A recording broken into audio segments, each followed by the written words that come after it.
Assalamualaikum warahmatullahi wabarakatuh. Di sini saya akan menjelaskan tentang kurikulum dalam perspektif sosiologi. Pertama, itu pengertian kurikulum.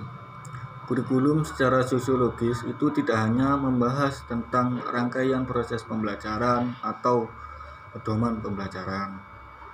Menurut Brown, kurikulum itu merupakan situasi kelompok yang tersedia bagi guru dan pengurus sekolah atau biasa kita sebut sebagai administrator itu untuk membuat tingkah laku yang berupa dalam arus yang tidak putus-putusnya dari anak-anak dan pemuda melalui pintu sekolah. Kurikulum dalam beberapa konsep yang disebutkan dari beberapa tokoh itu mengandung beberapa aspek-aspek penting di dalamnya. Menurut Grison, kurikulum itu merupakan sebuah perencanaan untuk mendapatkan keluaran yang diharapkan dalam suatu pembelajaran. Menurut Ceylon J. Gallen dan William N. Alexander, kurikulum adalah keseluruhan usaha sekolah untuk mempengaruhi belajar baik secara langsung di kelas, halaman maupun di luar sekolah.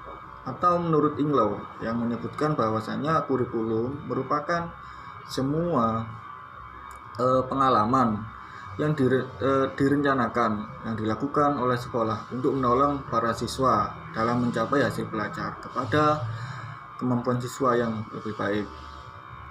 Dari ketiga konsep yang telah disebutkan barusan, disebutkan oleh tiga tokoh, itu dapat disimpulkan bahwasanya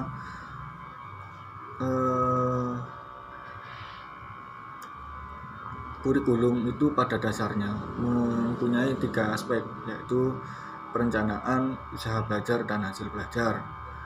Dengan kata lain, kurikulum itu melihat atau menilai aspek pembelajaran dalam proses pendidikan secara menyeluruh, juga mengontrol dari hulu ke hilir dari awal perencanaan yang dilakukan oleh lembaga pembuat kurikulum hingga objek kurikulum, yaitu peserta didik.